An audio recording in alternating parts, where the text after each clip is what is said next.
In our neck of the woods, sports is tradition.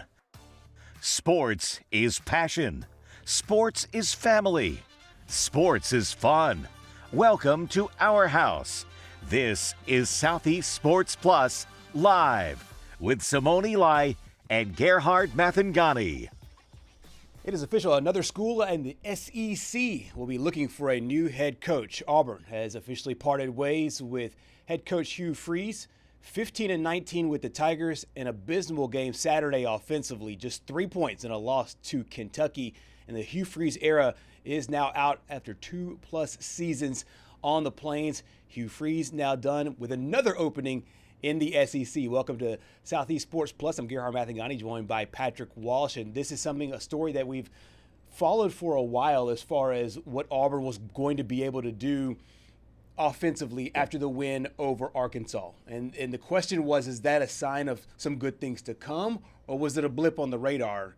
It unfortunately looked like the latter on Saturday. Yeah, and honestly, you could make the argument that the defense won the game against Arkansas, forcing 4 turnovers. Right. And Ashton Daniels only completed 6 passes for 77 yards. Ashton Daniels gets the start again against Kentucky. We talked about it last week. You were definitely shocked that Auburn was an 11.5-point favorite in that game, and it turns out that they just could not get anything going offensively. And honestly, at that point, it was like, okay, a move had to be made. I think I said the loser of that game might be firing their head coach. Yeah. And unfortunately for Hugh Freeze, it's the end of the road for him here. But you were just waiting on edge to see if Auburn could get something rolling this year. Just because, as you mentioned, that defense has been so good. Yes. And you're waiting. You're waiting, and it just did not happen this year. Yeah, and you talked about the defense. I think such a great point is the fact that he wasn't fired because the team is not good enough. It clearly is talented, and the problem came when the offense could not get anything going, and they changed their quarterback. They flipped around their offensive line. The receivers have a good receiving core. They had brought in a transfer in Eric Singleton Jr. Yes. Obviously, still have Perry Thompson. You have Ashton Daniels is the backup quarterback, but you also have different playmakers there at wide receiver, the offensive line. They just couldn't ever, get rolling offensively or find anything that worked. It felt like last year when, things failed in the passing game, obviously, then you could run the football with Jarquez Hunter.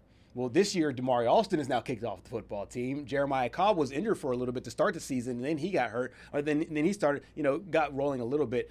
But it just felt like every lever that Hugh Freeze pulled, none of them turned this thing on. Yeah, and I mean, Jeremiah Cobb, he had that great game against Arkansas, running for over 150 yards, and then you would expect him to continue that momentum into Kentucky, and it just did not happen. I mean, I think it's just the way that the game went down. The fact that it was at Jordan-Hare Stadium, and just you put up 3 points in front of your home crowd against a Kentucky team that just gave up 30 points the week before to a good Tennessee team.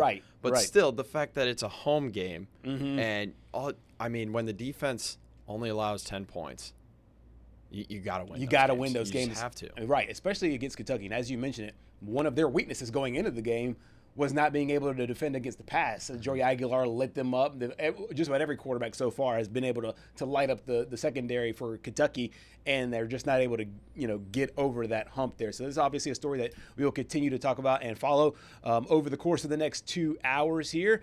Also on our show today, we have 3 special guests, and obviously one of the two people at least are super excited to talk about their football teams. Roger Wallace and the Texas Longhorns ended up coming away with the win. So did the Oklahoma Sooners, a big win this past weekend as well. We'll talk with Holden Cruzmark, and Corey Curtis will join us as well from the Next Star Nation out of Nashville. And these are our topics for today. Hugh Freeze, once again, we will dive deeper into that situation as Auburn now looks for another head coach for this is now the 3rd time in 5 years. Hugh Freeze now out at Auburn. Texas fending off Vanderbilt at home, able to get a big win there in Austin over a top 15 team. Mike Shula is out as South Carolina's offensive coordinator. And the college basketball season tips off tonight. We have made it. We have made it. The last time we saw the ball bouncing was at the NCAA tournament, and the Florida Gators ended up cutting down the nets there in San Antonio. They'll be in action tonight. Auburn, Alabama, a new era at Auburn with Stephen Pearl not taking over for his head coach in Bruce Pearl. So lots to talk about here. New era for the basketball team. It will be a new era for the football team there as well, Patrick. And when you break down what he was able to do with the Tigers, able to get a lot of prospects. Auburn had a top 10 recruiting class, I think, almost every year he was there. Top 20 for sure. Top 10 this past year. So the talent was there, but the results on the field simply were not there, especially there on offense. No, and I mean, you can break college coaches down into one of three categories. You could be a great recruiter, you could be a great on-field coach, and then you could also be a great leader. Correct. And it felt like Hugh Freeze was great at recruiting, just unable to put a product on the field on the offensive side that could win you ball games. I mean, you've said it many times. I think I've said it a few times that Auburn's defense is good enough to win an SEC title. 100%. It's just the other side. If you could just get an offense going, then, I mean, honestly, we could be talking about Auburn being up there with, we might have an Iron Bowl for the SEC championship. Play them 2 weeks or back-to-back games. Yeah, exactly. I mean, essentially playoff games for Auburn. They're just not able to get it done now. So the question now is, where does Auburn go next? Because this is a really interesting market, so to speak, for college coaches, and it's almost starting to get saturated just how many jobs will be open coming up in the offseason here. And for a lot of teams, are already starting their search. Back on October 19th, Florida fired Billy Napier. Last week, we saw Brian Kelly.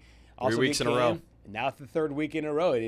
For third week for LSU, Florida, and Auburn. And then earlier in the season, it is now Arkansas also looking for a head coach as well. With that graphic up there, I am interested in your thoughts on how would you rank these jobs, and that's given everything, given the expectations, given what you're, being able to get as far as resources and money and whatnot. We kind of played this game for fun a couple weeks ago with Trade Air, but now it's, if you're a head coach on the market now and you get all four offers, which one is the most enticing? I'm going to shy outside the box here a little bit. Okay. If we're going to go by expectations, recruitment pool, and the desire to win, so to speak, I feel like I have to put Florida at number one. Okay. I mean, LSU won in 2019. That's right. So yeah, that's starting to, by the time next season rolls around, that's going to be 7 seasons ago. Florida's getting impatient. Very. And they've seen what their basketball team's doing. Right. Their baseball team's poised to have another good year this year. So something's got to give for the football program, so to speak. Right. And I know that they're going to go hard at Lane Kiffin, but as I'll say later on the show, there's a reason why I don't think Lane Kiffin's going to go anywhere this year. Okay. But just, the recruiting pool there as well. Florida is loaded.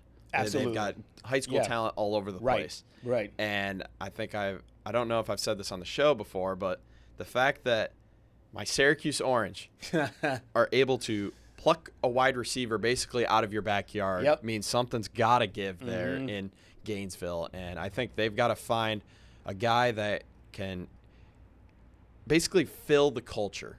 Yes. It felt like Billy, I don't want to say he was like Brian Kelly trying to fake it till you make it, but it just felt like Billy was just a little bit too calm, relaxed, just like meh.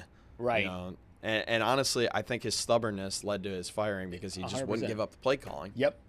He never gave up the play calling, and you're right. He couldn't ever manage it, and then it felt like the adjustments couldn't be made. As soon as things would go sour, there were no adjustments there. I'm right there with you. I think obviously LSU comes with a lot of heat, but I mean they have fired championship-winning coaches. I mean, Les Miles won a championship, he got canned. Ed Orgeron won a championship, he got canned. Auburn did the same thing too, though. A couple years after Gene Chizik won a national championship, he got canned. Gus Malzahn, who was riding shotgun for that championship run, he also got let go as well.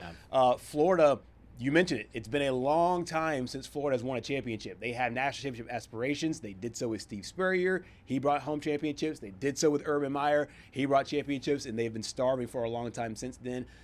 We have had Will Muschamp, and we've had Dan Mullen, and now Billy Napier kind of going through. It almost feels like a turnstile right now at Florida. I agree with you on the Florida take because Florida and the LSU have a lot of similarities as far as the culture and the people, but also the recruiting, which is a key thing as well. It's good to be able to get guys that are right there in your backyard. So Auburn now turns to DJ Durkin as the interim head coach now, and you mentioned it. Durkin is one of these guys that his defense has been outstanding this year, and I think it's something that he can carry on, even though it's Auburn's looking it doesn't look great for the Tigers as far as the postseason, but as of right now, it looks like DJ Durkin can be that guy. Yeah, and I feel like Auburn is going to start trending towards an interesting crossroads here because now you have DJ Durkin as your interim head coach, right, and that defense is so good, but the dangerous game you play now is I have a feeling that Durkin's going to leave Auburn once they hire a head coach, and if it's not him, I feel like he could go be a head coach somewhere else. For sure. It might be one of those coaching carousels where it's like a trade,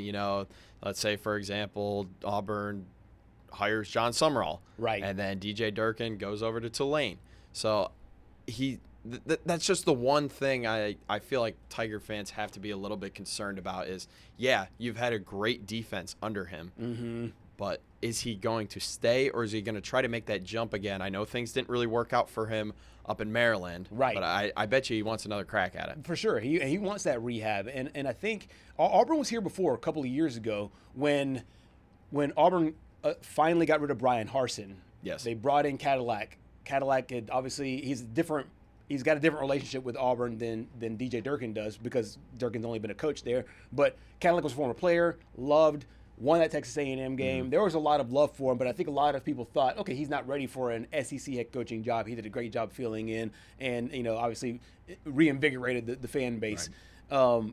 So you think even with a strong run there at the end, you think that Auburn still looks for another guy with experience moving forward, or can they rip off their interim tag? I mean, there's definitely the possibility that they do rip off the interim tag just because I'm sorry, Auburn fans, how are you going to compete with LSU and Florida to get the guy you want? I'm pretty sure John Summerall is going to be the second most sought-after coach behind Lane Kiffin. Yeah. And if Lane doesn't go anywhere, then how are you going to beat out Florida or LSU for Summerall? So, I mean, you can run the table. There is the possibility of that. Right.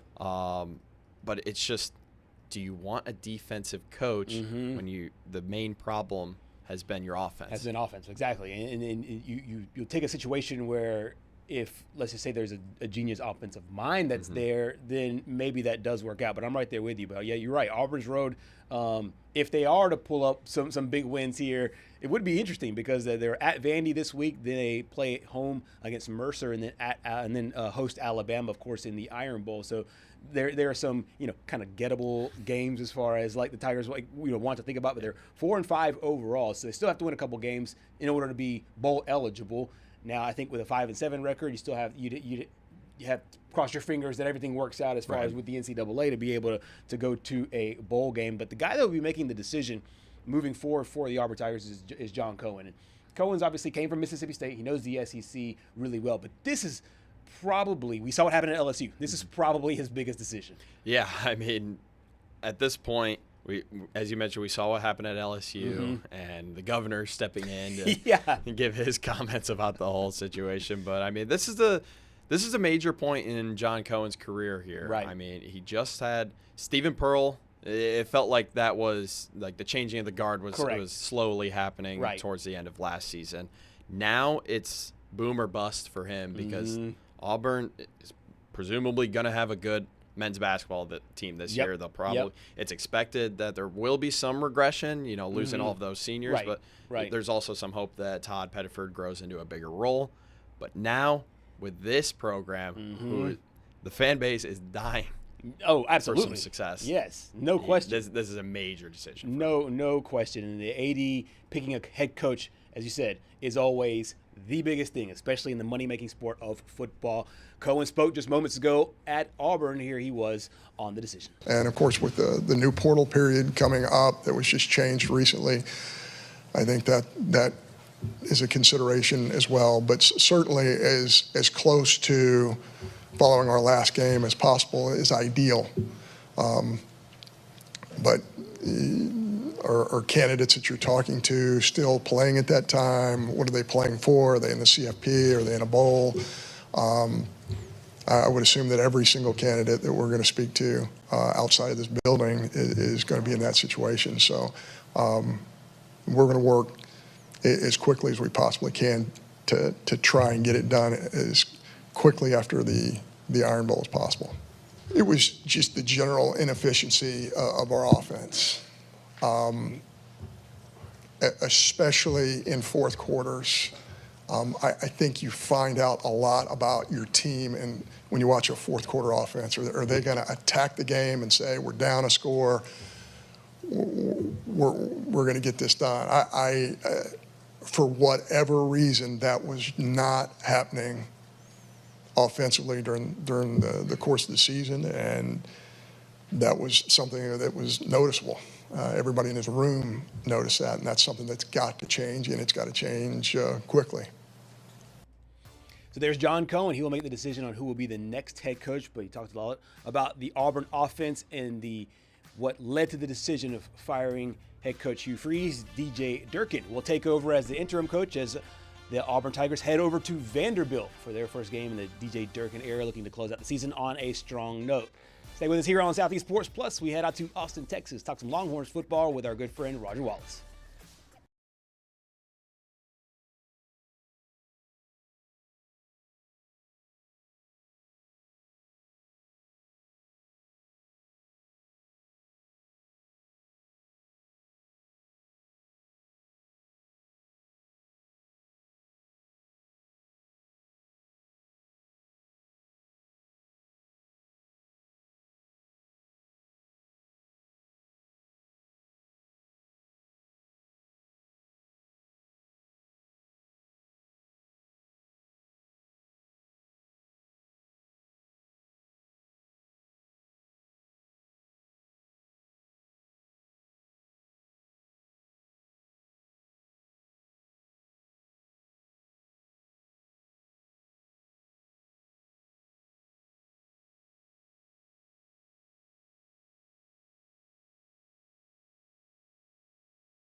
We are back here on Southeast Sports Plus. Lots to get into as far as the week that was in college football.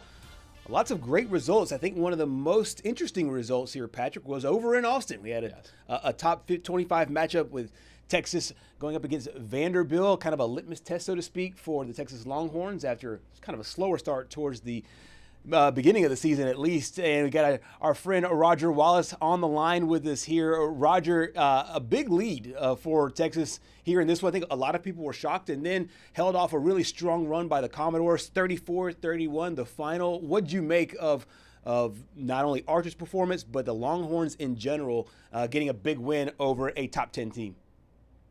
Yeah, it was kind of two different moments. The 34-10 lead the 34-31 final score with 2 onside kicks. The second one, kind of squibbing out of bounds with Vanderbilt players grasping for it, or they had the ball. And I honestly, guys, the way that Texas defense was gassed, I wouldn't have been surprised if they not only tied it but won it with a touchdown. So best offensive performance by Arch Manning when you think about what he did against pretty good defense, and then Eli Sowers was a beast at the end. But Texas seems to have found a little something in their offense, in their passing game. There's that fumble that got to the sideline. But Sark was pretty pleased with everything except for the fourth quarter. But you get 4 in a row after what happened in Florida. You got to be pretty pleased with this stretch.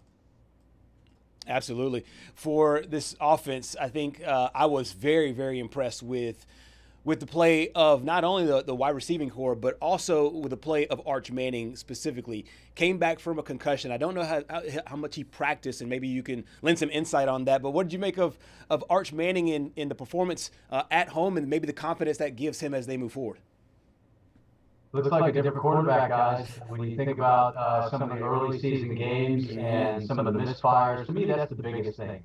Yeah. I mean, every quarterback's going to miss, but early on, there was some pretty drastic misses, and Sark even said today about that accuracy component. He thinks he's more confident. The offensive line played well, so he's a little cleaner, but he took some hits. He took a big hit on the touchdown to Evan Mosley that, maybe he doesn't make that throw a few weeks ago. And I hate to be too simplistic, but it is a young quarterback as far as game experience, kind of growing up and taking some lumps, and now we're seeing a different quarterback, and that has helped this offense. Now, I think Sark has tailored some of it. They've opened the game 2 straight weeks with that quick hitch to Ryan Wingo. Nearly took it to the house against Mississippi State, did take it to the house against Vanderbilt. That's got to give you some confidence, right? And I think, to me, the biggest thing, guys, is third down efficiency. I mean, that's where you make your money, so to speak. If you can keep the chains moving, keep the other team off the field. He did that against Mississippi State, and he did that against Vanderbilt on that 90-yard drive. He had a pretty big third down conversions through the air. So I just think he's kind of grown up, and we put so much on him over the summer, and then Ohio State was what it was, and then he just wasn't great against UTEP, and now we're starting to see, because we talked about even the Florida game, he hung in there. He was just taking a beating. Right. Lately, he's not quite taking that same beating. Roger, I feel like the last 2 games have been night and day difference. Where 2 games ago against Mississippi State, it felt like the defense was just getting gashed for 3 quarters, and then they finally turned it up in the last quarter. And then this one against Vanderbilt, they were locking down Diego Pavia and the Commodores up until the 4th quarter, where, as you mentioned, it might have looked like they were a little bit gassed, and you wouldn't have been surprised if Vanderbilt was able to go on and win the game. What did you make of the defense, and what are some of the struggles that you're seeing so far? Well, I mean, quite honestly, one thing is health. They were devastated in the secondary. Michael Tapp didn't play. Jelani McDonald went out. He's in protocol. They lost their top corners for a lot of the game, and in and out, trying to mix and match. Bobby's really good. Texas was really good against him for 3 quarters, and I counted up 227 yards passing he had in that 4th quarter. 1 play drive to Stowers, and that was the one that really frustrated Sark, because the worst thing that can happen is quick. I mean, you can make them drive, and that's what they're known for, but it was just a busted coverage. He gets over the top, and all of a sudden, they put 14 on the board. Now it's a 10-point ball game. And then they convert a 4th and 19 from their own 1-yard line and end up driving the length of the field to get it to that 3-point game. But Pavia is such a magician back there. Texas sacked him 6 times, and he'd only been sacked 7 the entire season leading up to it. So Colin Simmons, Ethan Burke are having monster stretches right now. But, there was too much of the game left, and Pavia made them pay. But, they were up 34-10. It was a little like last year against Vanderbilt. It ended on an onside kick, just like it did on Saturday. But, they had 9 McMahon against their name, and I stand by, if it was 9 of a blue blood, it might even look more impressive to people than Vanderbilt. But that was a really good Vanderbilt team that Texas handled pretty well for 3 quarters, and then didn't handle them as well in the fourth, but had enough cushion. Absolutely. At the end of the day, a W is a W for the Longhorns. We got a chance to hear from head coach Steve Sarkisian after the win over the Commodores. Biggest thing about getting that win is to be 4-1 in the SEC and to put ourselves in position to compete for a conference championship here with 3 weeks to go. I think is huge for us. We have got to dig deep into who we are right now. We've got to dig into the things that are causing us issues in all three phases right now.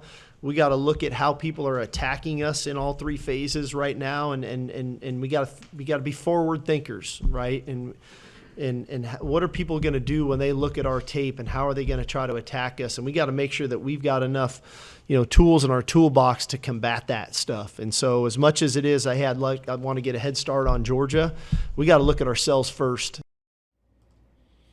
So there is head coach Steve Sarkisian. It's a really interesting scheduling spot right now because I think the bye week comes at a really good time this week before a nice stretch run there towards the end. Probably the hardest to schedule of any team outside of the Arkansas game. But what do you make of what they will do this upcoming week now that you do have the bye with 2 of the 3 games against right now teams that are in the top 5? Yeah, a lot different than the bye between Sam Houston and the Big 12, or the SEC opener rather. That was about development. That was getting work in and all this. This is about, as you said, I think they got to get healthy.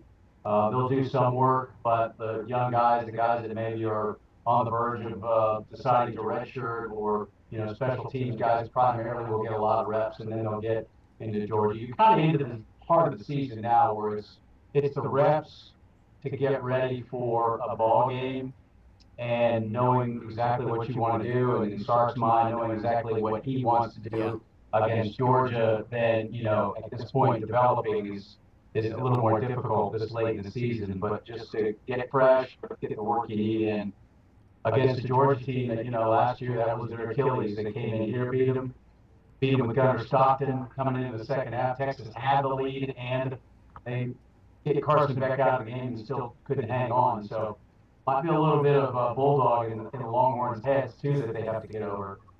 Absolutely. I want to turn the page to a different sport, but there are some similarities here because the football team opened the gates with the Ohio State Buckeyes in the biggest game of the year. The men's basketball team will open the season up against perennial power Duke in a big game in the Dick Vitale Invitational.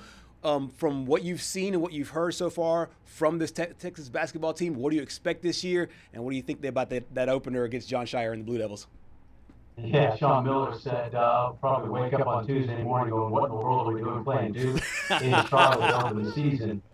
He inherited the schedule, obviously, when he took over for Rodney Terry, so this wasn't his call, but certainly if the Dickie B Invitational calls, you're going to go ahead and answer that call. But they've got a lot of new guys, and basically everyone's new other than 2 Xavier guys to Sean Miller's system.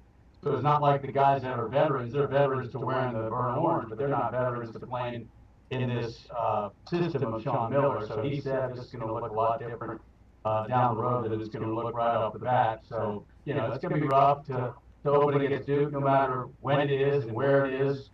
But, it'll be interesting to see. Kendall Weaver's a guy that I'll start with, guys, because he is a fascinating college basketball player because he's kind of like not many you have ever seen with the energy he provides, what he does. He's a basketball player too, but he's a phenomenal athlete, and he gives his body up, and he's just a unique player that I think every coach would like to have one of. Problem is he puts his body on the line every other trip down the floor, so sometimes he has a hard time staying healthy. But we'll see how they can fare and kind of get an idea of what rotation. He's got a couple of big guys missed some of camp because of injuries. They should be ready tomorrow night against Duke. Jordan Pope is another guy coming back. He can score in bunches at times, but they're going to need him to be more consistent. Tremont Mark, the transfer to Houston, Arkansas, came on at the end last year. You guys saw him at the SEC tournament. Kind of made him a point forward. It was a different looking team. And then all the new faces, Dalen Swain came with Sean Miller. He's a guy I know they're going to count on. But I'm as interested as you guys are to see what this team looks like. They didn't play any public exhibitions or scrimmages or anything like that. So we're all going to be seeing them for the first time Tuesday night.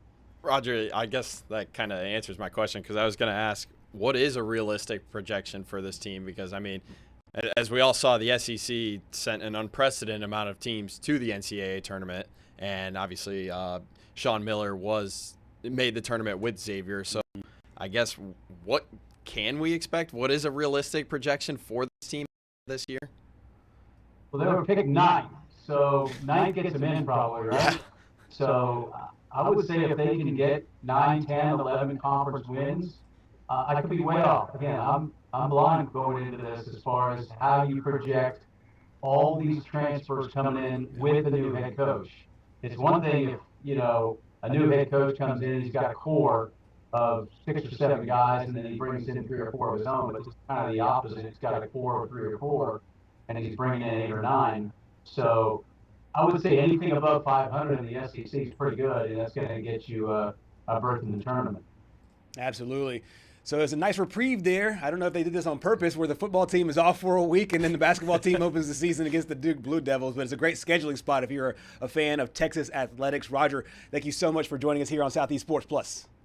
All right, guys. Thanks for having me. Talk to you. Absolutely. Roger Wallace covering all things Texas Longhorns. And he mentions it. Hey, no exhibition game. You know the players that are back, but no exhibition game, no preseason, matchup. So you don't really know what to expect of this team as they go to Cameron Indoor. Yeah, I mean, I think I don't know what the spread is. I think the last time I saw it was like 8.5, yep. 7.5. So I mean, they're giving them some respect here heading into this game. Brand new team, Sean Miller coming over, first year coming over from Xavier. If I'm not wrong, I think Xavier played Texas in the first 4 last year. Yeah. So I mean, Sean Miller goes and beats Texas, and then goes and becomes their next head coach. So I think if they're able to keep it single digits, right, even if they do lose, I feel like you got to have some hope for this year if you are Texas. No question about it. And I think that Texas is always going to be athletic, and can they put it all together? And like Roger said, Texas is preseason ranked 9th in the SEC. If it's anything like last year, that'll get you into the big dance, and we'll see how it all shakes out. So about middle of the pack there in the SEC.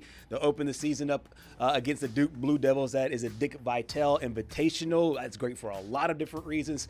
7:45 Central Time is the tip-off time for the Longhorns and the Blue Devils. Keep it right here. We will talk the Georgia Bulldogs coming up next after that big win over the Gators.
Well, they used to call it the world's largest outdoor cocktail party because people used to get hammered at those things, but they've changed. Can't do that anymore. I know. They changed. Well, you can, but. Yeah, you can. You still can, I guess. But they changed the name, but they didn't change the intrigue. Georgia, Florida, once again, an epic game. The Florida Gators. You could tell that this team has not quit after Billy Napier was fired. They're playing for Billy Gonzalez right now. They get a lead on the Georgia Bulldogs, looking to upset yet another team in the SEC. They already beat Texas earlier this season. However, they can't get it done because Georgia, I feel like all they do is play close games. So they end up pulling it away. Yeah, going back to your point about they don't want to call it the outdoor cocktail party anymore. They probably want people to actually remember the game. So this one was definitely memorable. Yeah. Georgia, as you mentioned, surviving a scare, and I mean a scare from Florida. I said on the show last week, I picked Florida. I felt really good about the upset.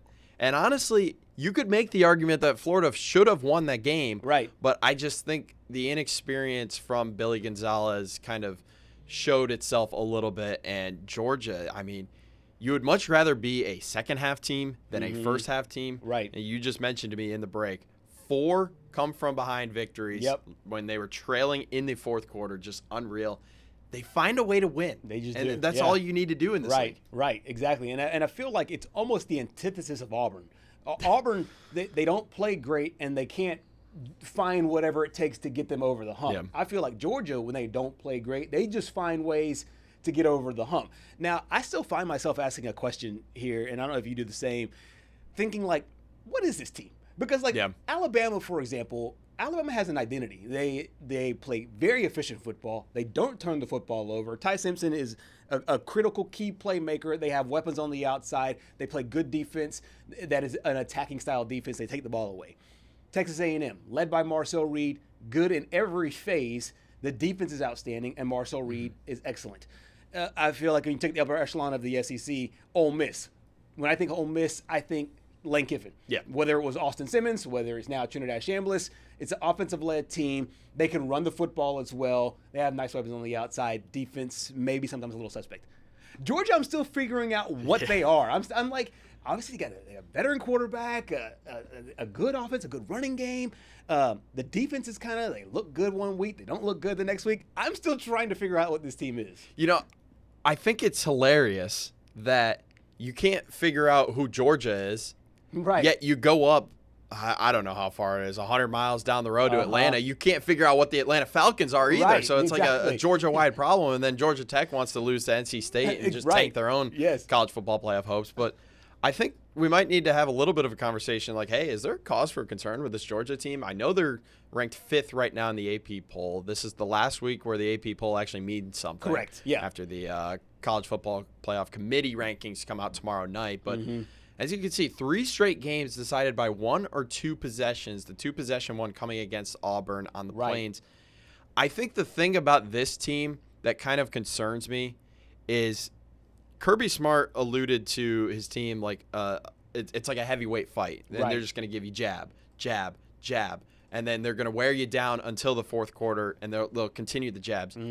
The thing I'm worried about is the lack of explosive plays can be detrimental to the success of this team moving into the playoff because, as we know, explosive plays are everything in college football. Right. And you cannot just rely on these quick 5-6 yards every single time and not have the big 30-plus yard plays because it doesn't play in college football. It can play in the NFL because you can just run the clock down and win. Right. But it also plays with a good defense. That's and it feels like this year the Georgia defense is a little bit of a question. Obviously, the pass rush, we've talked about it. And if that pass rush isn't there, you can't just wear these teams down because you're going to run yourself into a wall. Yeah, exactly. And this is a Georgia team that I have belief in Kirby Smart, and I think a lot of Kirby Smart's mentality, you see it on the field with this team because they do play fast and they play physical, but as you mentioned, not a great pass rush. They knew that going into the year. They were a young football team. I think everybody at this stage,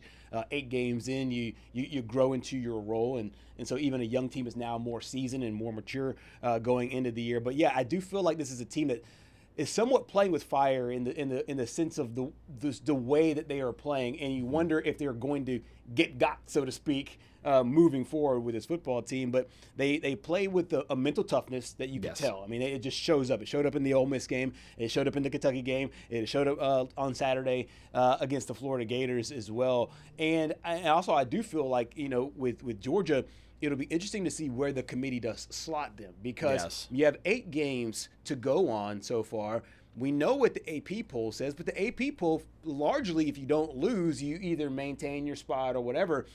What the first committee poll is supposed to do is take your body of work.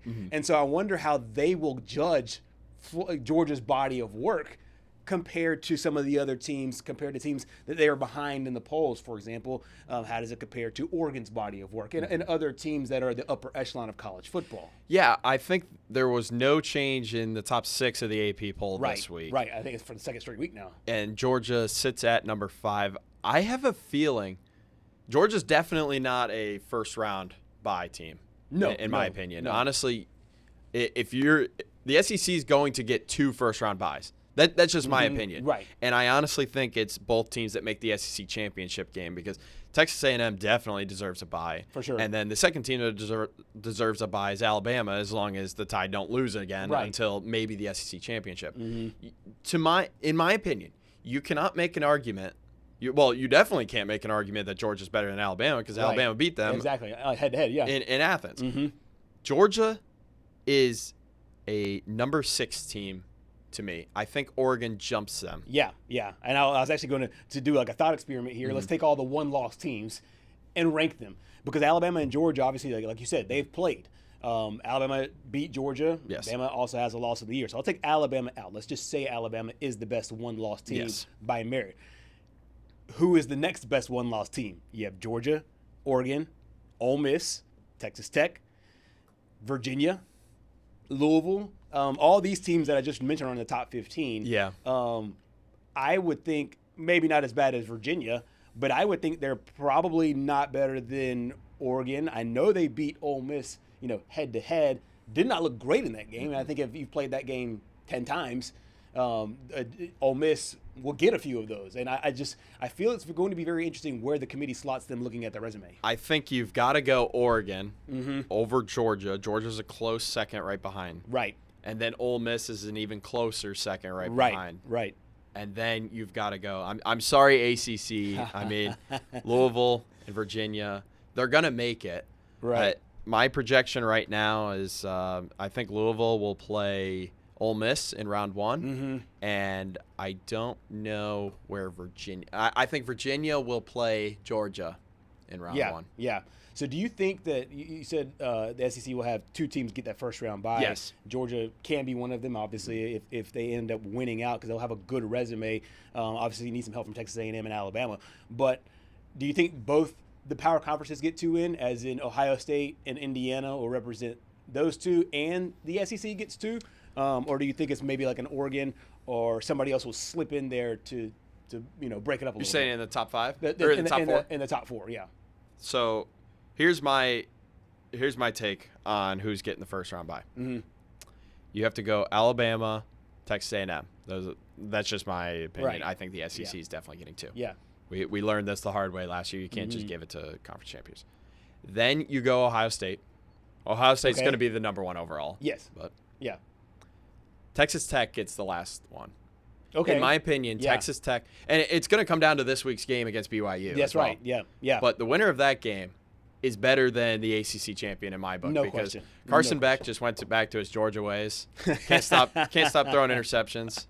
I mean, I think he's got 6 in the last 2 games. They lost to SMU, so I think Miami's out of the playoff. Me too. Nice job. I've been saying this for weeks now. They're gone. They are fraudulent.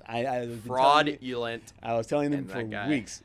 Sid the Sloth. Exactly. It's fraudulent. And I know Simone at one point was like, "What? Really? They're ranked second?" And I said, Miami always finds a way. I'm sorry. I don't know if we've got any Miami fans watching this. Yeah. They always find a way to lose. Tank down the season. Absolutely. I mean, you just watched the Syracuse game last year. You win and you're in the ACC championship. But Kyle Honda McCord. Oh, yeah, exactly. That's exactly right. We got a chance to hear from Coach Billy Gonzalez, the interim head coach for the Gators. Like you said, there was a lot of controversy here in this game. Controversial replay there. They fell on the wrong side of it. Here's Coach Gonzalez. Well, I think the biggest piece for us is just the communication piece. And again, I think it worked really, really well. Ryan and Russ were up top, and they had direct communication with DJ, and then obviously with Coach Spurrier down there being on the ground. I think that's all part of the process. How do you clean something up so the communication piece can be sped up? And then obviously Ryan did a really good job of getting the play off the sideline, letting me give a chance to call it to the players whenever we huddled on the sideline, and give it to me early. So it was a chance for all the coaches. We got the play out. Every coach could coach it up on the sideline before we said it again, before they actually took the field. So any of the procedures that we can speed up the way we play and allow us to play a smoother transition, I think is obviously a big piece to us not having any type of penalties. So there's Coach Gonzalez, a Florida Gator team that has been fighting hard, and obviously you have to, love their credit them for the support they still play with, the passion and the heart they still play with. Moving over to the Georgia side of things, though, we've talked about Gunnar Stockton and the kind of quarterback that he is. And you had a great graphic last week where it was his rushing yards and just how dynamic he is, not only in the passing game but in the running game as well. Do you think that he is enough for this Georgia team to get over the hump and win the games they need to win in order to win a championship? I think it's very interesting because, he's like that two-way guy that Carson Beck it didn't seem like. If Carson Beck was able to run more and be more effective with his legs, I think he would have been able to offset his turnovers. I mean, I think there was a point last year where Carson Beck threw 12 interceptions in 4 games, and I mean, you just cannot have that in this league. If you win the turnover battle, you are going to win games 9 out of 10 times. Right. And it just feels like Gunnar Stockton, he's able to take care of the ball more. And, Georgia doesn't have the explosive plays, but they're also not really turning it over. Right. And that definitely helps. 2 interceptions on the year. He's got 19 total touchdowns. I mean, I think 7 of them have come on the ground, 12 through the air. It's not Ty Simpson numbers. I know I compared him a little bit to Ty Simpson last week, but still, I feel like Gunnar Stockton to this point is doing enough for Georgia to win. It's, to me, it's going to come down to the latter part of the season. I know they have Texas coming up at home, and that Texas defense, Roger just talked about it. It's been beaten down, and Michael Taft's been out for a while now. Well, it feels like 3 or 4 weeks now. But Texas, again, they're going to be playing with their backs to the wall because they cannot lose again. Yep. Georgia can afford another loss, but they don't want to lose again because then they're definitely out of the first round bye. Yep, exactly. And this is a really tricky, interesting game coming up here for Georgia this week because you mentioned it's Mississippi State. They got a lot of confidence now. Mississippi State won their first SEC game, went to Arkansas, got a big win there, scored 35 points. So it was another team looking for a win. The Auburn Tigers got their first win over Arkansas. Now Mississippi State got their first win over Arkansas. But earlier in the season, Tennessee took them to overtime, lost that game, 41-34. In Starkville. In Starkville, that's exactly right. Also Texas, that game was also in Starkville, 45-38. Another overtime game as well. Florida in the swamp, 23-21. I know there's no such thing as moral victories for this Mississippi State team, but this is a team that just continues to fight and fight and fight, and now they have some confidence going in. Very tricky game here for Kirby Smart and the guys. Yeah, and I honestly, I looked at Mississippi State's schedule to end the year, and they could play spoiler for a few teams. Yep. Georgia could be one of them. Obviously, the Egg Bowl to end the year, that could also be a major game coming up. Florida can also play spoiler here too. So we're getting to the point of the year where you obviously want to end the year on a good note. You want to end the year with wins. But you also, if you're on the flip side playing these teams that really want wins to end the year, you can't let up because of the seasons that they've had. Right. Mississippi State's still a good football team. Blake Shapen is still, in my opinion, in the top half of quarterbacks in the SEC. Right. They just haven't been able to get over the hump and win. But Jeff Lebby finally got his first SEC win in his 2 years with the Bulldogs, and it's Battle of the Bulldogs this weekend. Yep, that's exactly right. So we'll have a chance there to see if the Bulldogs can get that big win. Got a chance to hear from head coach Kirby Smart on the matchup there in Starkville. They get after it. You know, they're very disruptive. They confuse you with different packages. They have some different looks they use. They've got some long length. I mean, I hadn't seen this kind of length in a long time at corner and safety in terms of length allows you to tip balls, knock balls down, intercept balls.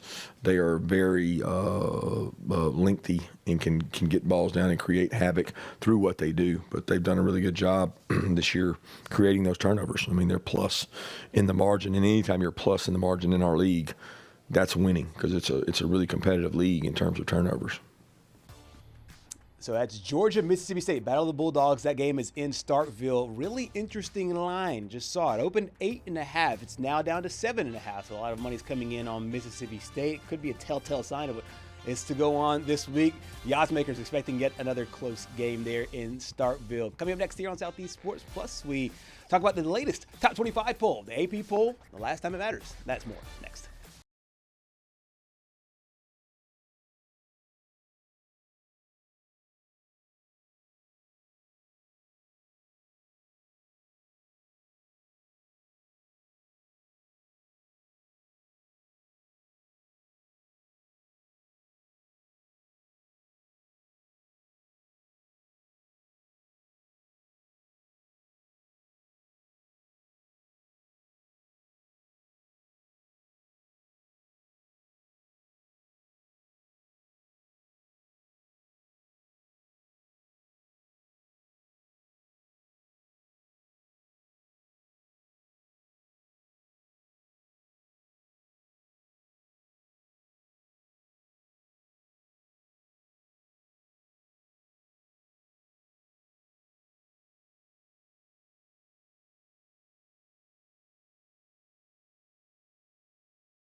And welcome back to Southeast Sports Plus. The College Football Playoff Committee poll will be released tomorrow. Highly anticipated. We talked about Georgia's standing and a few others. Really interested to see where the committee slots these teams moving forward. But if they're using the AP poll as any kind of indicator, it could be a really interesting poll here there, Patrick. Yeah, as we mentioned, this is the last week where the AP poll means something, so to speak, because the committee poll then takes over, and then we just use the committee poll for the rest of the season. But this week, it feels a little bit interesting to me, and we'll jump right in here. So Cincinnati, they lost that one to Utah. They stay in the top 25. Washington at 24. Tennessee loses to Oklahoma 23, Memphis 22, Michigan 21. G, what do you think? This is an interesting one because Tennessee staying in the top 25 is interesting. I know they've lost their third game. The playoffs might be out. Yeah. They're done with the playoff. Even though there's some teams, some people who think the SEC can get 4 or 5 teams in the playoff. I think if that maybe Tennessee sneaks in, but as of right now, I don't really see it happening there. You mentioned it there with Cincinnati. They stay in after losing that game as well. So it's interesting there. Washington.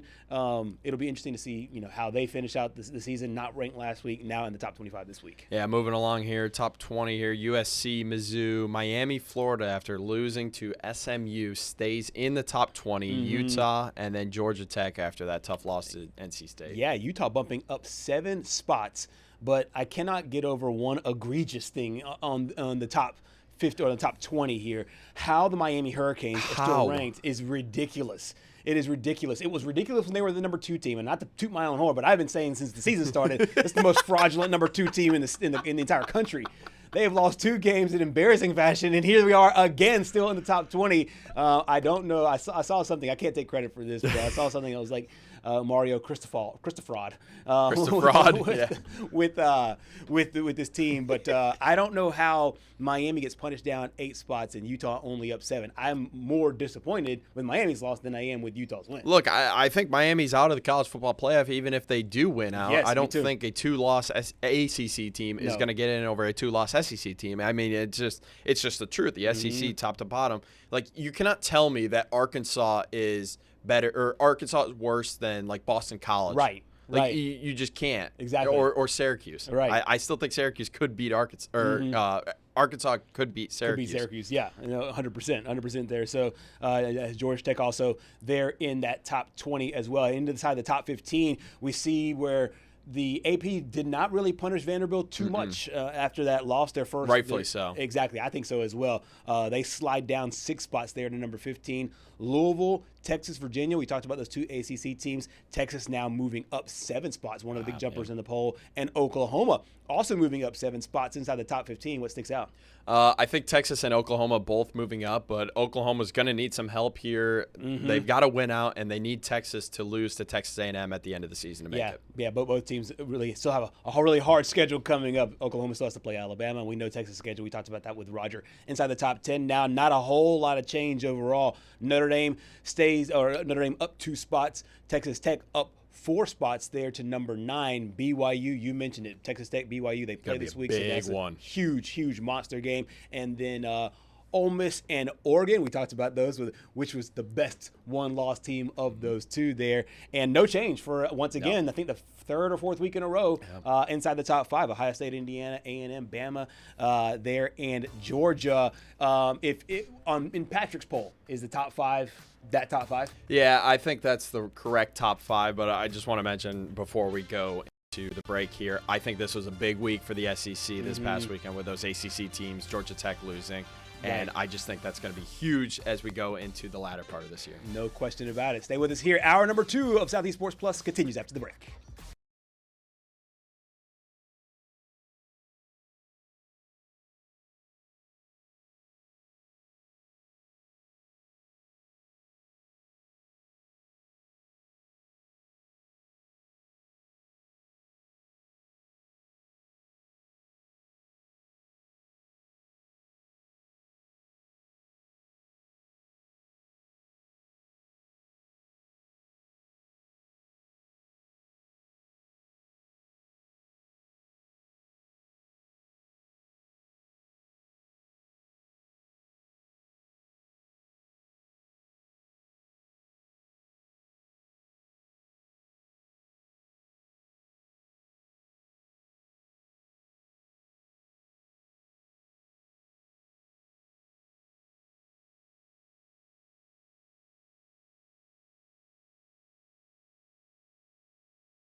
Outbound transmission? Affirmative. Crew ready? Check. Signal lock? Check. Downstream stations online? Linked and locked. Let's light this candle. Flame on. In 3, 2, roll show open. In our neck of the woods, sports is tradition. Sports is passion. Sports is family. Sports is fun. Welcome to our house. This is Southeast Sports Plus Live with Simone and Gerhard Mathangani. Several changes in and around the SEC over the last few weeks. Brian Kelly fired from his position, Hugh Freeze fired from his position, and also some assistant coaches being fired as well. And the South Carolina Gamecocks officially parting ways with Mike Shula. Of course, everybody knows that last name. He's the son of the infamous head coach Don Shula. Coached at Alabama for a little while, coached in the NFL. He was the South Carolina offensive coordinator, but he is no more. We have talked about the South Carolina football team over the last few weeks. This has been an up and down season for the squad here. Welcome into Southeast Sports Plus. Gerhard Mathangani, Patrick Walsh with you. This is a South Carolina football team that coming into the season, high expectations. 2 weeks into the year, after beating Virginia Tech, after beating South Carolina State, they were in the top 10. And since then, feels like the wheels have kind of fallen off, especially offensively. Yeah, I think coming into the season, the biggest question on offense was, okay, yeah, Lenora Sellers had an insane run to end last year, but you lose your top running back, Rocket Sanders. How are you going to replace him? They bring in Rasul Faison, expecting him to take on the role of Rocket Sanders, but I mean, so far this year, he just hasn't been able to repeat that production. South Carolina, under Mike Shula as offensive coordinator, last in the SEC in points per game, last in the SEC in rush yards per game, most notably against Missouri when they had -7 rushing yards and still managed to almost win the game. I mean, like, what are we doing? But it's just it was an unfortunate – it feels like a lost season for South Carolina, and especially with the playoff aspirations coming into the year. The schedule obviously did them no favors, but still you almost had – you had to do this if you're a Shane Beamer, because then people would start calling for your job. Right. And I feel like this definitely bought him another year. Yeah, I think so too. This is now 4 losses in a row, 6 of their last 7. They're 3-6 on the season. But you mentioned that there was not enough juice with the offense. They scored 14 points in a loss against Ole Miss in Oxford. Scored 22 points against Alabama. That might be their best outing probably of the season, those 22 points. Scored only 7 against Oklahoma and only 10 against LSU. I know LSU at the time had a pretty good defense. Dropped 35 there on Kentucky, which makes Auburn's loss look even worse going into the year. And then 20 against Missouri, 20 against Vanderbilt at the beginning of the year. But you mentioned it. I think they had all the pieces coming into the season with Lenore Sellers coming back, and he had a really good offense. But this South Carolina offense just could not get anything going there, rolling offensively. You mentioned the schedule. LSU was ranked at the time. Of course, they don't have a head coach anymore. They're not ranked. But Oklahoma, Alabama, Ole Miss, and then coming up, still Texas A&M, and you got to play your rivals there at the end of the season.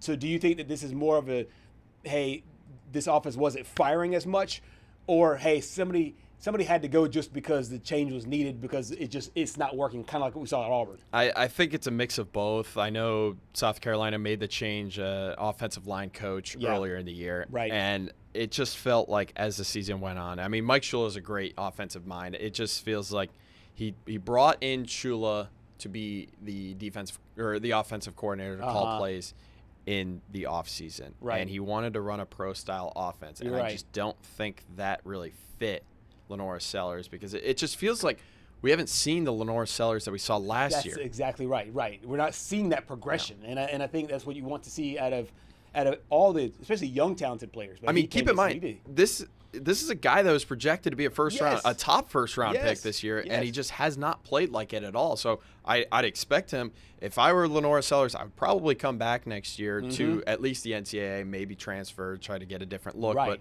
you can't go to the draft after this year. No, you can't go to. I mean, like there's way too many good players that are out there, and his draft stock has certainly taken a hit over the last few weeks there. But you're right. This firing might be a reliever of sorts for Shane Beamer, especially if the offense looks good moving down the road for the South Carolina team. So I think the thing that's going to be the most memorable about Mike Shula's tenure at South Carolina is the poop bag. It's when Lenore Sellers came out and said, he leaves bags of poop all over, and it just felt to me that this wasn't a good fit, almost like Brian Kelly. No, and honestly, I mean, I don't know what happened inside the offices there, but I mean, if someone left a poop bag on his desk after, this past week, I would almost be fitting the way he went out. But I was at the game. Yeah. And honestly, we'll roll right into the game. Okay, here. yeah. Honestly, the score was close at certain points, but it never felt like Ole Miss was in danger of losing. Right. Because the South Carolina offense coming into the game, obviously we talked about the fewest points scored per game in the SEC against an Ole Miss defense that can be suspect. I mean, the defense pretty much lost them the game against Georgia. Right.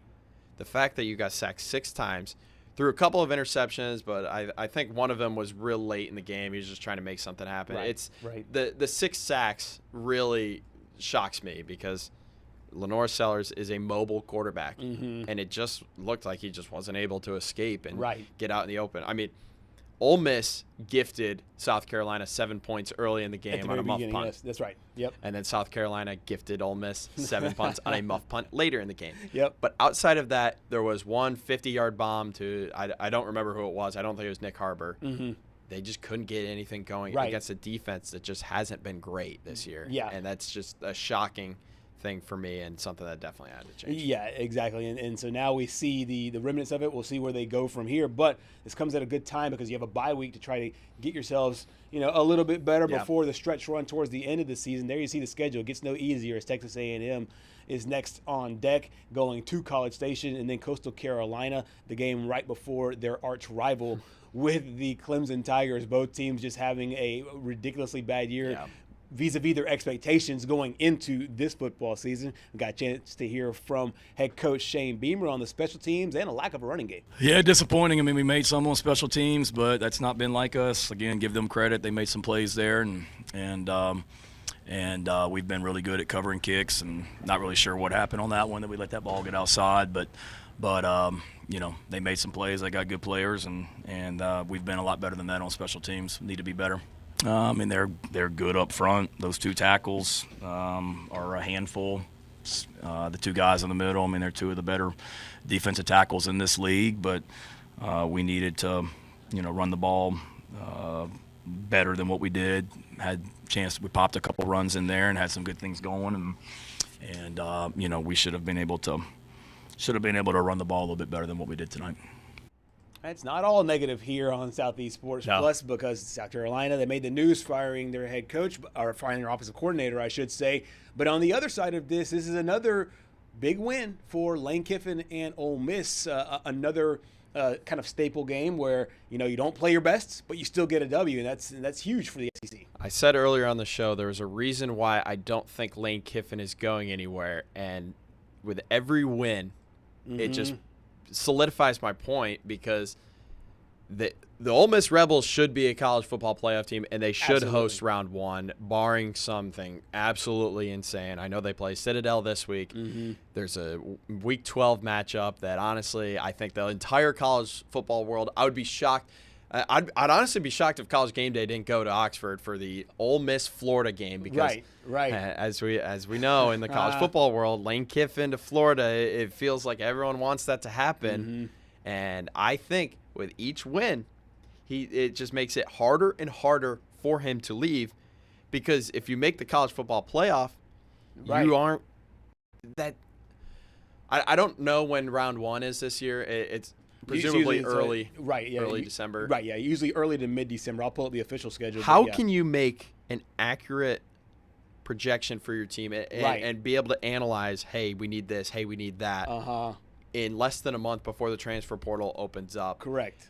And again, he has infinite job security at Ole Miss. While Florida might be able to offer him more money, while LSU might be able to offer him more money, I just think Lane Kiffin is exactly what Oxford is. Yes. He exemplifies Oxford. I got the chance to see it firsthand this past weekend. My first SEC game. Yeah. So that was pretty hype. I want tales from the Grove. The Grove. Well, I showed up 30 minutes before kickoff because we had a golf tournament in the morning. Drove right up to Oxford right after. Got in like 5:15. Kickoff was 6 o'clock.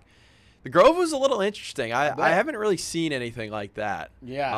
I'm used to tailgating with like cars and stuff, but it was pretty cool. Yeah. With all the tents and everything, and everyone just all condensed in one spot. And the actual game day atmosphere, let me tell you. And if any of my West Virginia people are watching, I'm sorry. The Vaught blows Morgantown out the water. Wow. For actual game experience, I think Morgantown wins the tailgate. But Ole Miss easily wins the game because I think people, they're so excited about the tailgate they don't even watch the game, so the atmosphere is not even good. Yeah, yeah. I left.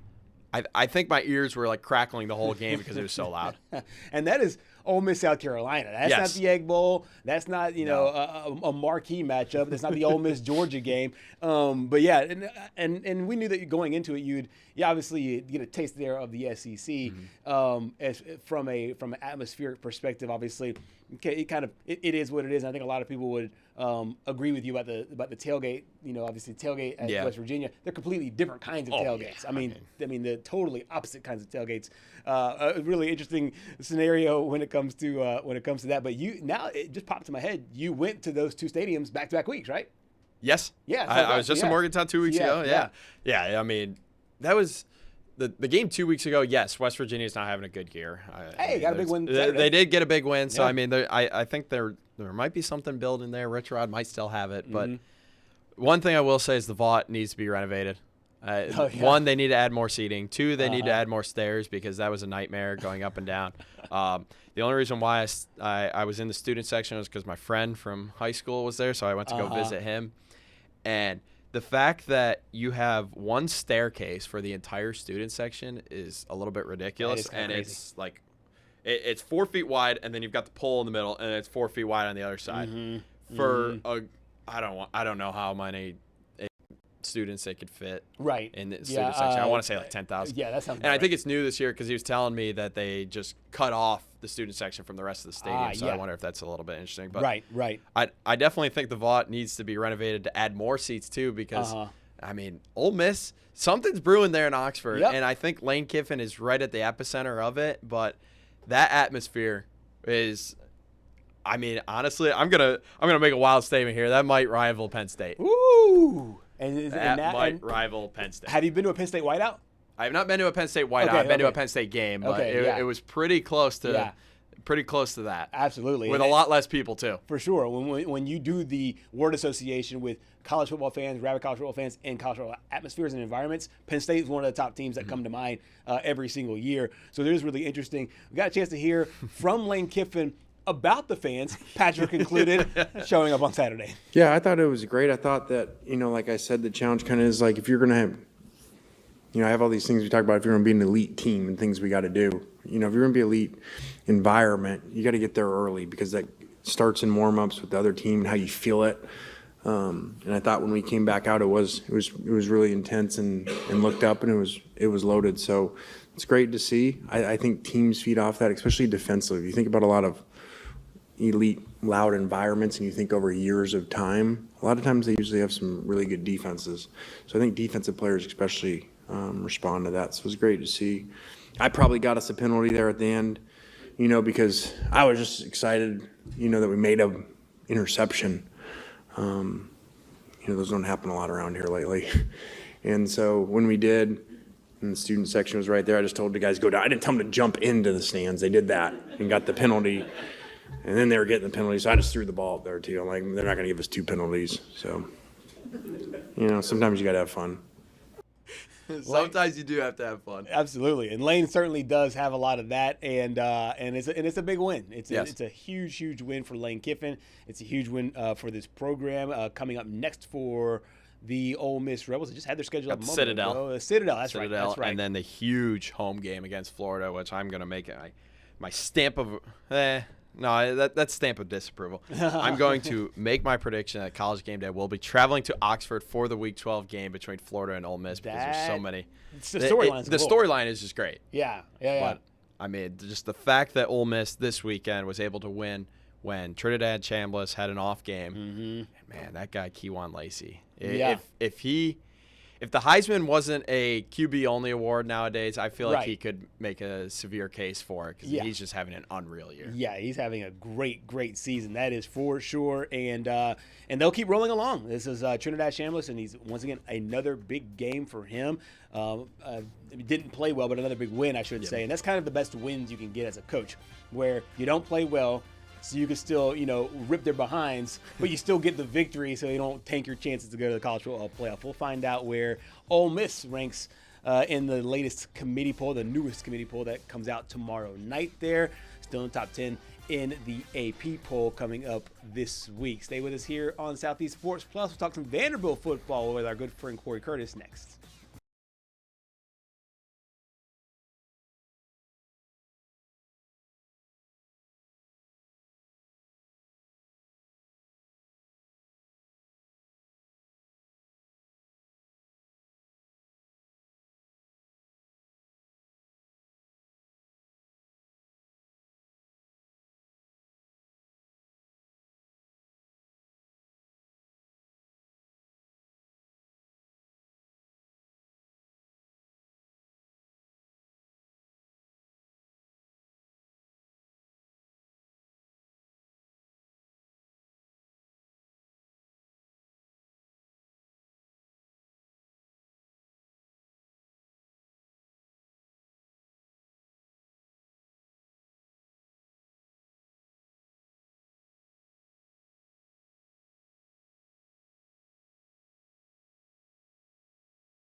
Back here on Southeast Sports Plus, hour number 2 rolls on. College game day, and all the eyes of college football were on one huge game, obviously. Lots of talk going into the game about Texas and Vanderbilt, and there was a lot of talk of like, hey, is Vanderbilt, like, they are now a legitimate football team. We have been hearing that from our man Corey Curtis since the beginning of the season. He joins us here now. Corey, I know this has been a fun team to follow, but also a fun team to keep up with as far as storylines go, because in both of their losses, they lost to Alabama and they've lost to Texas now. Both those games, they could put themselves in position to win the football game. 34-31. Now we've had a couple days to break it down. What were your insights and your takes on the way the Commodores performed in Austin? I mean, you could say they put themselves in position where they were chasing all day. I mean, they. Well, yeah. It's close lead. You know, they picked the wrong time to get Arch Manning's best game as a college football player. And you know, the concern I've had about Vanderbilt is speed on the outside from the opposition. Mm-hmm. And we saw that early when Wingo busted off the long touchdown. And then they were playing catch up. And, you know, look, I mean, Pavia still had 400 yards and 4 touchdowns. So he still had a big day. But Vanderbilt playing catch up is not the game they want to play. Yeah. They want to. I mean, they don't mind playing a close game, but they want to keep that game in the trenches and keep it a fist fight, and know that they're going to take over the game in the fourth quarter. Mm-hmm. And so kudos to Texas for playing the game they needed to play, which was make it a speed skill game and then make Vandy chase them, which is exactly what they did. But again, the amazing thing is, just like when Alabama beat Vanderbilt, it's amazing to see now when it means something to a powerhouse program to take down the Commodores on their home field. I mean, that was a huge win for Texas. That win saved their season. Yeah, it's got them back in the playoff conversation. And so, like I said, kudos to Sark. They had some uninspired victories heading into this one over Mississippi State and Kentucky. And so, if they, this was, I called this the line in the sand game for them, and they were impressive, and they got everybody's attention again, and they've got some tough ones to finish up with. Mm-hmm. Yep. I think, don't they have Alabama still? They still got Alabama. That's exactly right. Yep. And they've got Texas A&M. Yeah, exactly right. Yep. And so if you're going to ask me, is Texas going to be in the playoffs? I'm going to say no. I don't think they can beat both those teams. Yeah, absolutely. They might beat one of them. I don't think they're going to beat both of them. I mean, they could. Right. But if you ask me if I think they're going to, no. And that's so. While we're on it, who's Oklahoma got left? They still got Bama. Georgia. No, they've got Oklahoma's got Georgia and do they have Alabama still too? Yeah, they got Bama. Uh-huh. Okay. Yeah. So do I think Georgia's going to be in the playoff? No, I do not. Okay. Right. So what does that mean? It means as long as Vanderbilt runs the table the rest of the way, they're going to make the playoff. Okay, yes. And it's really interesting because it will be a little bit of a dog-eat-dog world towards the end of the SEC schedule, but I feel like Vanderbilt has not only lost the quote-unquote right games, so to lose to Alabama, to lose to Texas, your resume looks good. Lost on the road. Correct. Yeah, and both those games, they're on the road. I know I said that they put themselves in position. I think what I really meant to say was they showed really no quit, both the Texas game and the Alabama game there as well. From your perspective, what is Clark Lea's message to this team, given the fact, like you said, they do have those 2 losses, but they still, in my opinion, control their destiny moving forward? I think the message has to be the same. We still control what's in front of us. Right. And if we just take care of our business, things will work out and we will be in there. Now, like if you're not, then you're not. Mm-hmm. And it wasn't meant to be. But I mean, I have to believe if they knock off Auburn and Kentucky, and I'm assuming they'll be large favorites in both of those games, it's going to come down to that game in Knoxville. Yep. And that's not going to be easy.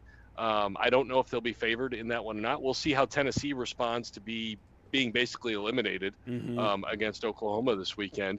But I mean, the message just has to be, hey, let's get back to work, and all of our goals are still there. Right. All of our goals are still there. And, we'll see if they're able to do it or not, because like I've said, we've seen it's the SEC. Guys, last weekend was a perfect example of how the world has changed with NIL and with the transfer portal.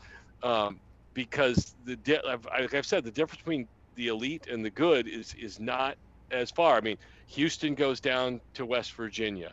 You know, I don't remember all the games because there were all the NFL upsets yesterday. Georgia Tech goes down. Right. Okay. Right. Miami goes down. Miami. Yep. I mean, there's a lot of games that went the SEC's way this weekend to open up for a fifth SEC team. I mean, a lot of those games went their way, but it just goes to show you.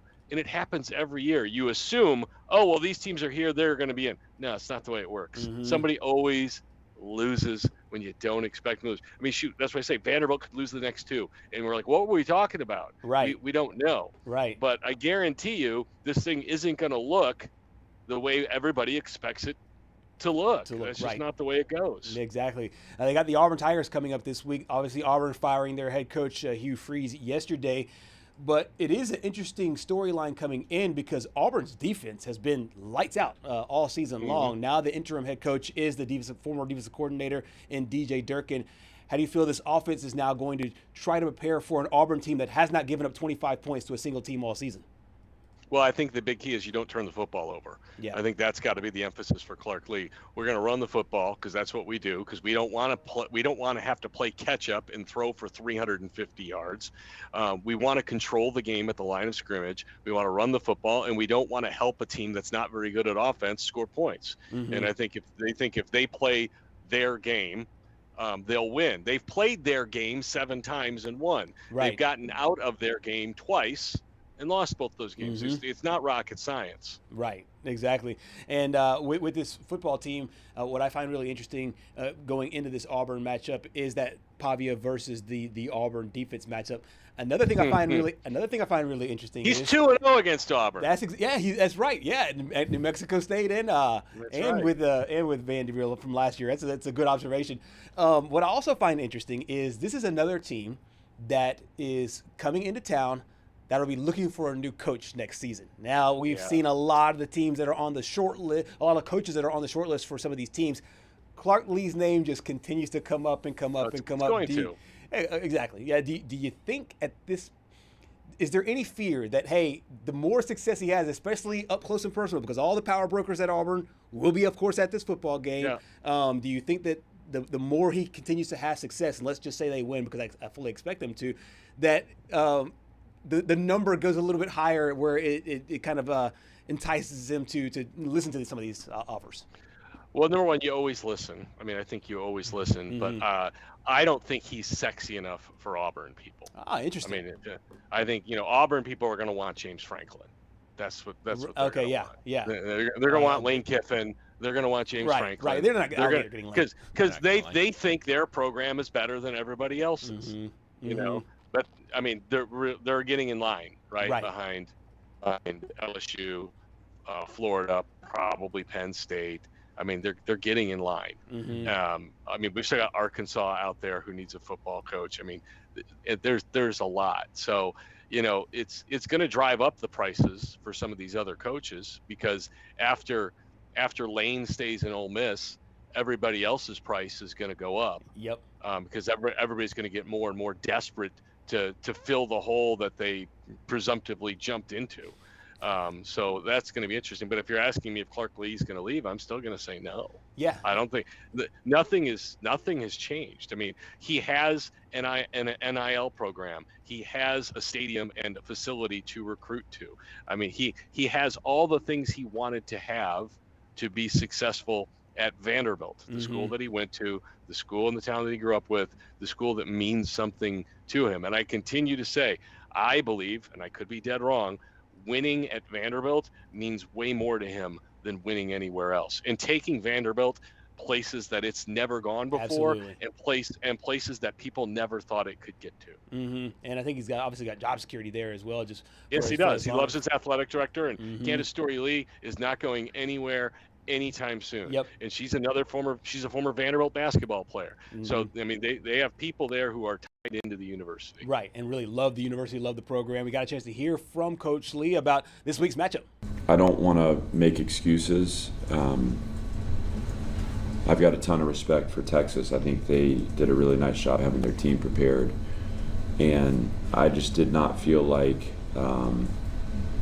it was almost like we felt almost a little entitled, like we were going to show up and play well and create the momentum we needed, instead of kind of emotionally being in the moment and making it happen. And I don't want to go too far down that road because I need to look at the game and give it some time. But there is an opportunity for us to learn something about being emotionally ready when the ball gets put down and not having to chase the speed of the game down. I thought against a really fast team, we were just a little sluggish early, and whatever the case may be, I got to look at how we're preparing, how we're training, and those kind of things. But there's something to be learned there. We'll learn from it. We'll move forward.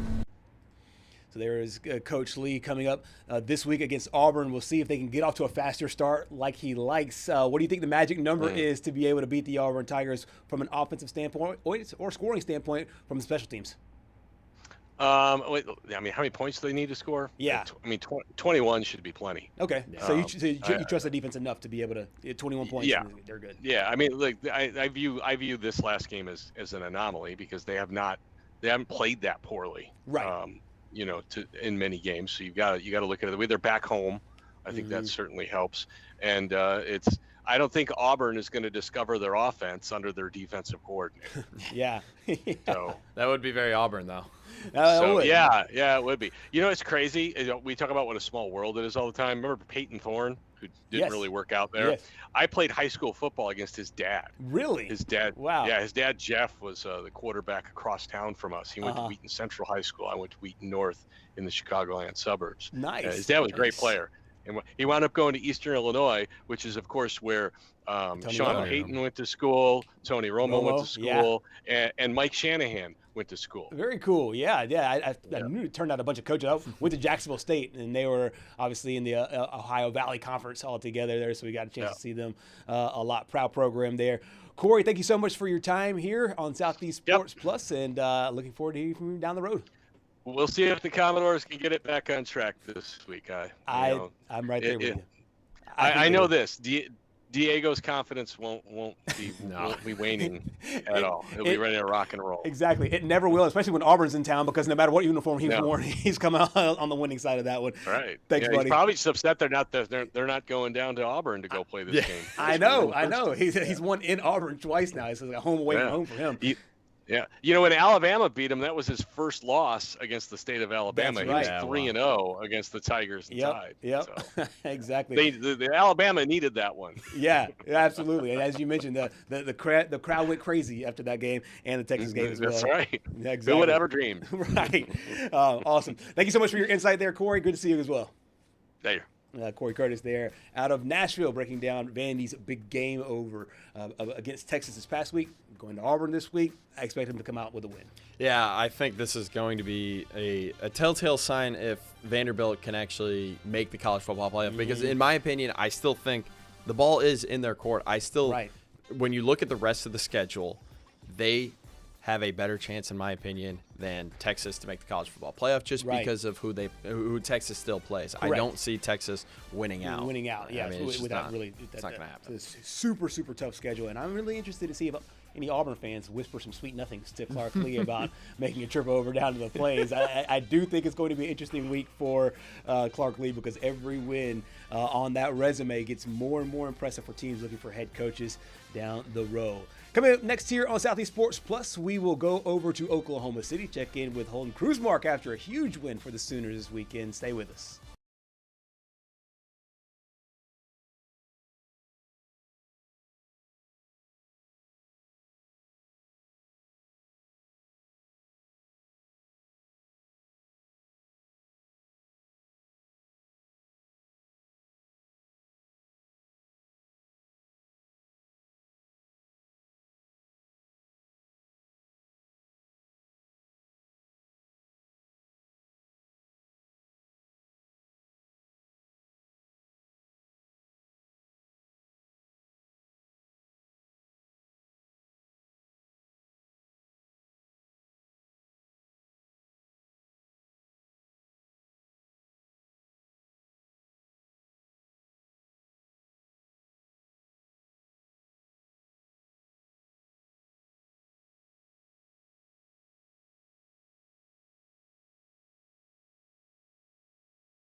Welcome back to Southeast Sports Plus. Hour number 2 rolls on. We head over to Oklahoma. Last week on Overreactions, Patrick, I said that I think Oklahoma. Well, you're going to want to listen to this one. I said Oklahoma is in danger of maybe losing out because it did not look like John Mateer was back. It just looked like the offense was just sputtering and the team was sputtering.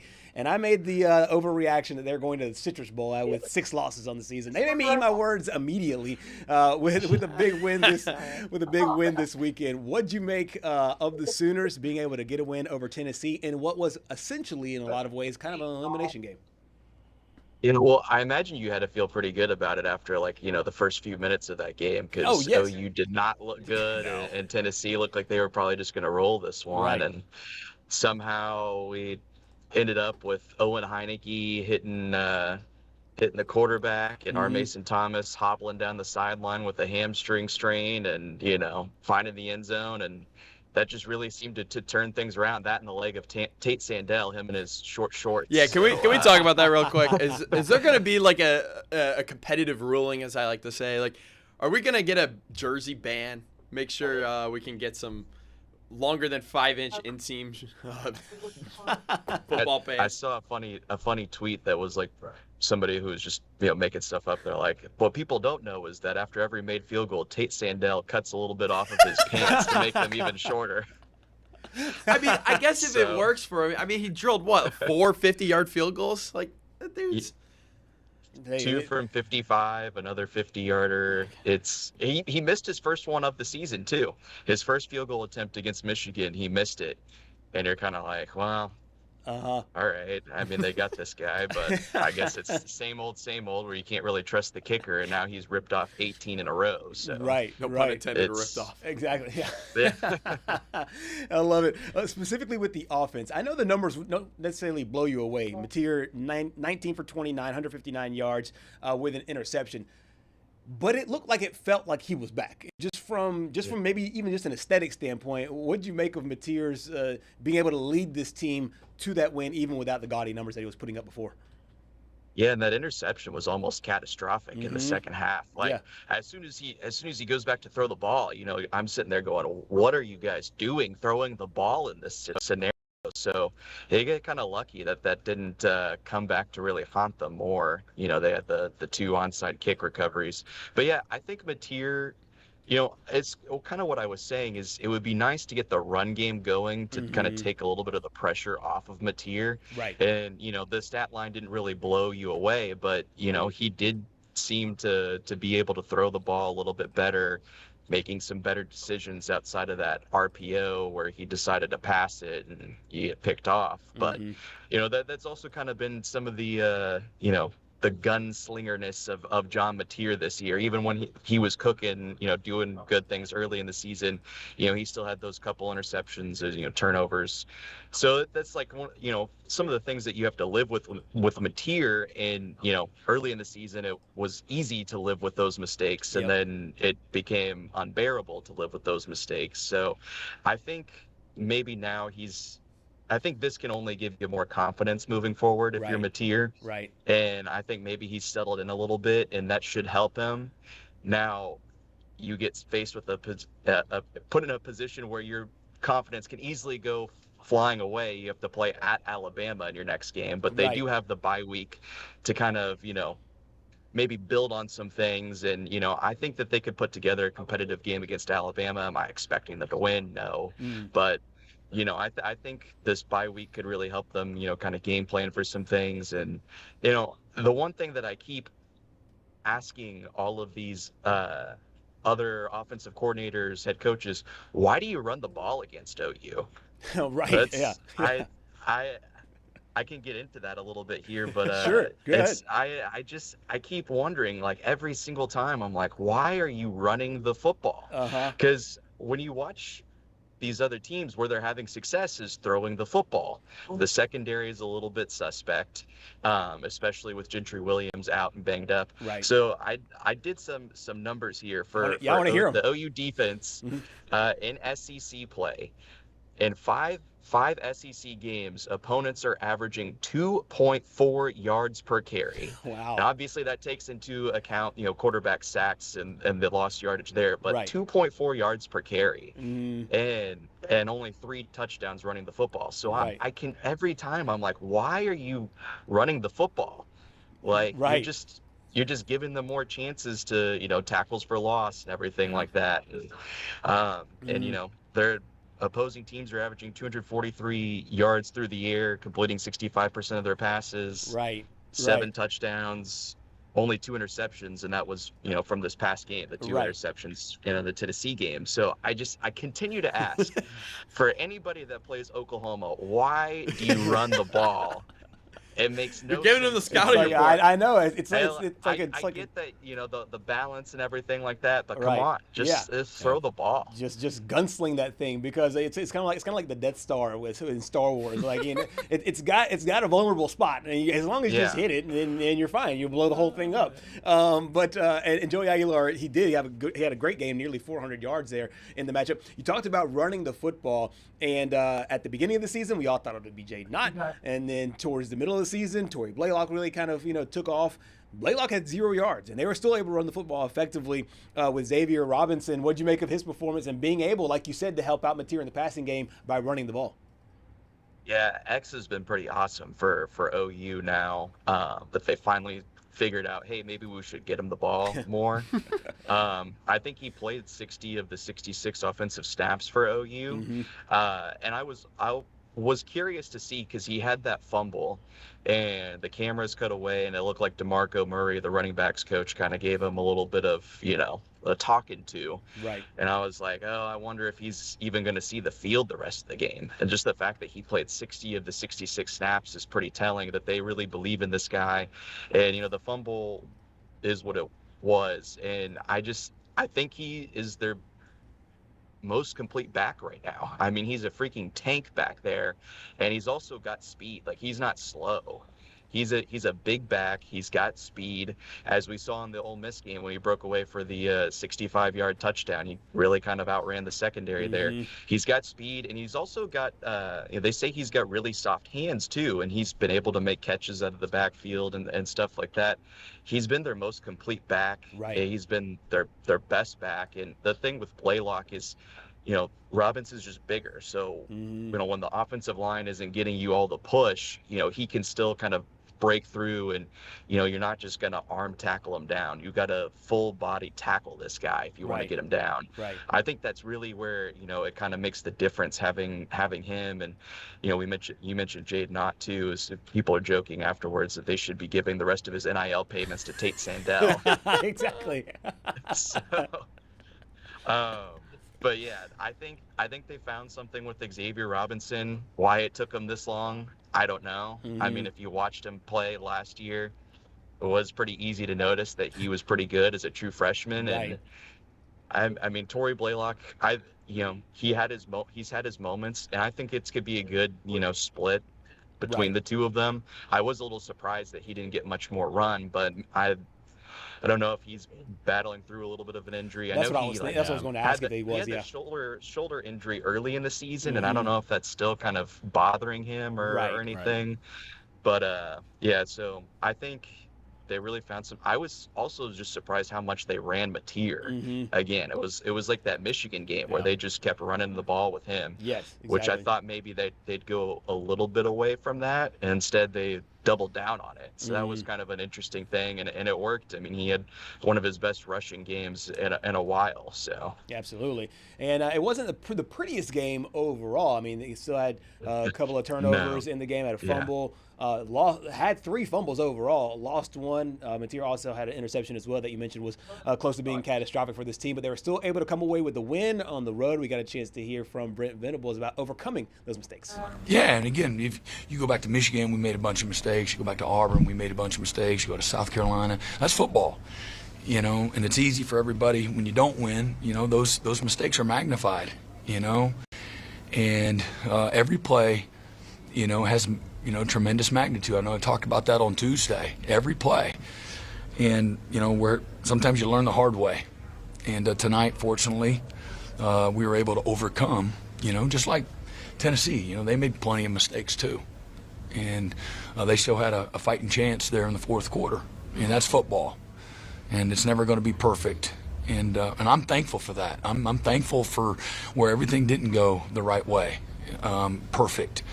That's how you grow and you improve, you get better, and we're incrementally getting a little bit better. Winning on the road at a place like this, that does a lot for, your belief and your confidence, the rhythm that you want to try to create here in the back half. And it doesn't get any easier. And but I'm thankful for the adversity that our guys were able to overcome. It'll do a lot for them and for this team. So there's Brent Venables on overcoming those mistakes, and now they sit squarely, give themselves a chance to still be in the college football playoff picture. The rankings come out tomorrow. I'm really interested to see where Oklahoma falls. But from your perspective, what does this team, obviously outside of winning out, but how does this team need to play in order to put themselves in that top 12?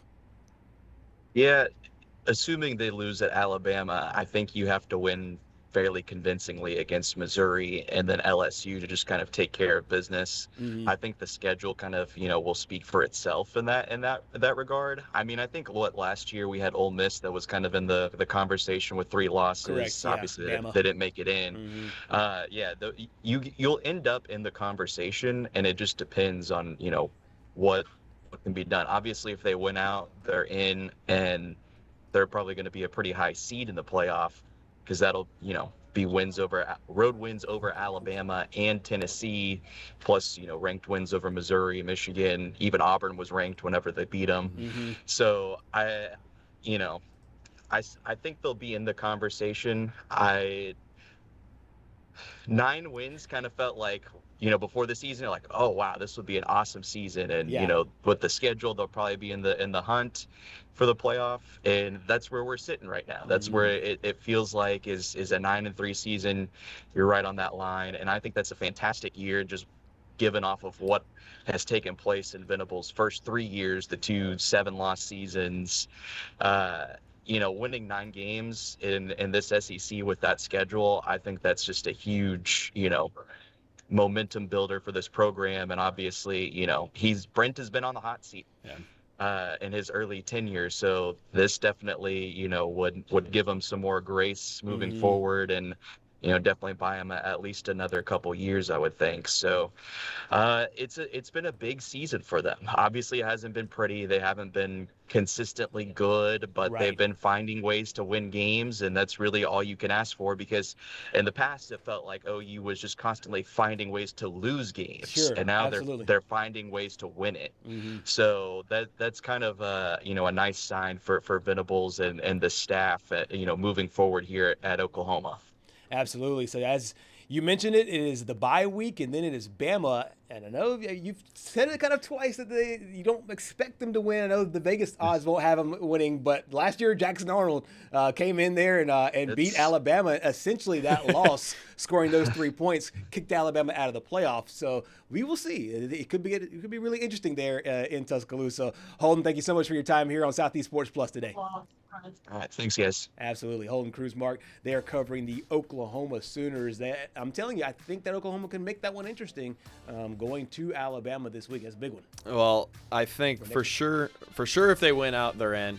Mm-hmm. If they're a 3-loss team, they're going to need some help. They're going to need Texas to lose to both Texas A&M and Alabama, Georgia. Right. Because the committee favors head-to-head. Yes. And with Texas beating Oklahoma, that just might be a thorn in their side that they're going to think about for a while. But I think if for some reason Texas were to lose those 2 games and Oklahoma only lose to Alabama, I think they might be the first SEC or first 3-loss team in the college football playoff. And I think you pointed it out really well in the last hour, the fact that the ACC really helped them out. The ACC losing, yes, especially Georgia Tech and Miami losing this week, right, severely helped the SEC in the playoff push. And we'll see if there might be some other help from the Big Ten as well, as those games get bigger and bigger throughout the course of the season. See if Alabama or Oklahoma and the SEC can get 5 teams in, 4 or 5 teams. Oklahoma definitely squarely in the mix after that big win in Rocky Top over the Tennessee Volunteers. Coming up next here on Southeast Sports Plus, we will close up shop here on a Monday.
The college basketball season opens tonight around the SEC. Lots of great games on deck. I think chief among them is the one right there, top left, is the Florida Gators and the Arizona Wildcats. So a true test here, Patrick, for the defending national champions coming back into this year. Yeah, I feel like this is definitely going to be a game that you're going to want to watch, although I really feel like Arizona might win that game. Florida, they're going to have to find their identity pretty early in the season. This is too tall of a test, I think, early on in the year. Number 3 in the country, in my opinion, is a little bit overrated. I really think they're 6 or 7. Right. But, I mean, Thomas Hall might take over as the leading guy this year, I think. Yeah, no question about it. So we'll see how the defending champions play in a big game against Arizona. You also saw the other 3 huge favorites there on that first one. Meanwhile, the Georgia Bulldogs will open up with Bellarmine out of Louisville. I've been there before. I've been to a wedding at Bellarmine. Yeah, Bellarmine, not Bellarmine. Bellarmine. The Auburn Tigers, the Stephen Pearl era, will open up with Bethune-Cookman out of the HBCU.